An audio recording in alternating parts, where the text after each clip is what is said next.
విదేశాల్లో చదవాలనుకుంటున్నారా? అయితే విదేశ్ కన్సల్ట్‌ని సంప్రదించండి. ఆంధ్రప్రదేశ్ రాజధాని అమరావతి నిర్మాణానికి సంబంధించి ఒక్కొక్క అడుగు ముందుకు పడుతుంది. ఫైనల్‌గా కాంట్రాక్ట్ సంస్థల ఎంపిక ప్రక్రియ ఇప్పటికే పూర్తయింది. వాటికి లెటర్ ఆఫ్ యాక్సెప్టెన్స్ ఇచ్చే పనిలో సిఆర్‌డీఏ అధికారులు బిజీగా ఉన్నారు.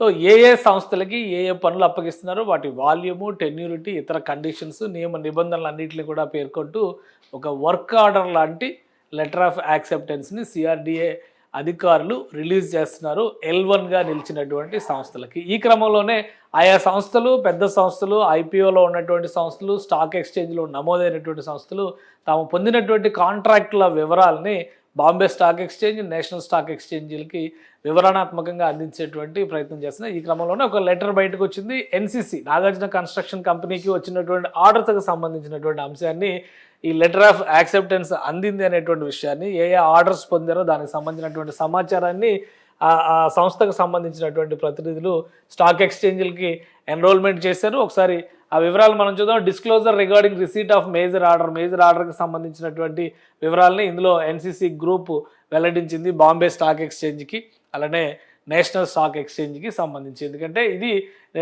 సెబీ రూల్స్ ప్రకారం చేయాల్సినటువంటి డిక్లరేషన్. ఇది pursuant to regulation of 30 of the SEBI Listening Obligations Disclosure Requirements Regulations 2015 Act, we are pleased to inform that the company has received a letter of acceptance dated 19 March 2025 from Andhra Pradesh Capital Region Development Authority for construction of roads, drains, water supply, sewage, utility ducts for power and ICT, reuse water line and avenue plantations extra at zone number 12 villages area in Amravati capital Andhra Pradesh.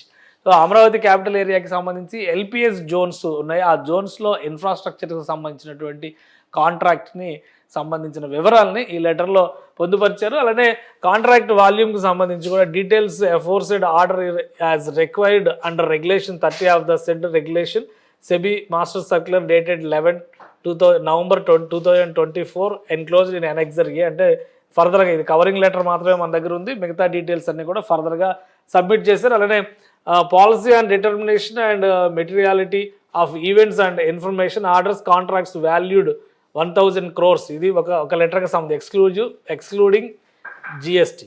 So ఇది major ఆర్డర్గా mention చేశారు. కానీ Nagarjuna construction కంపెనీకి సంబంధించి చూస్తే కనుక 2129 కోట్ల రూపాయల కాంట్రాక్టులు దక్కాయి. మొత్తం విడివిడిగా చూస్తే కనుక హ్యాపీనెస్ట్ గడుతుంది కూడా ఈ సంస్థనే గడుతుంది. అలానే ఈ ప్రాజెక్టులకు సంబంధించినటువంటి టైం లైన్ 3 yearsగా పేర్కొంది.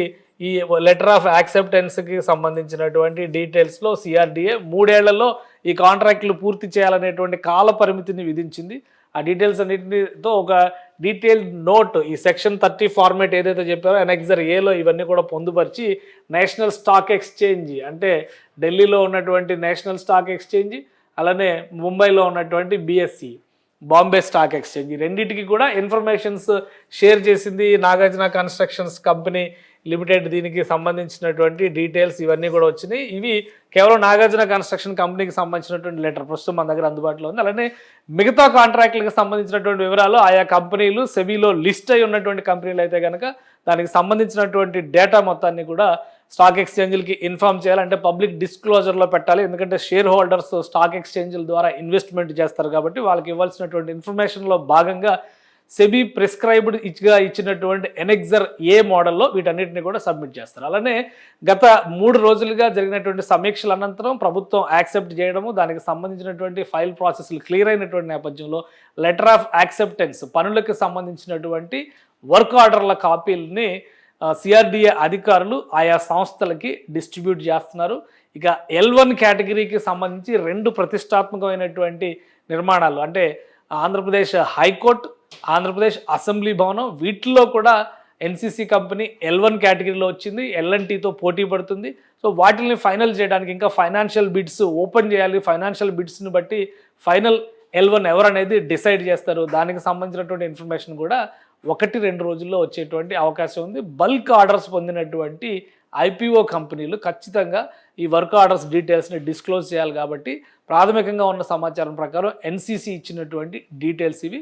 మిగతా కంపెనీలు కూడా ఒకవేళ ప్రైవేట్ లిమిటెడ్ కంపెనీలు అయితే కనుక వాటికి ఇబ్బంది ఉండదు. ఐపీఓలో ఉన్నటువంటి కంపెనీలు అయితే కంపల్సరీ ఈ వర్క్ ఆర్డర్స్ అన్నింటినీ కూడా డిస్ట్రిబ్యూట్ చేయాలి.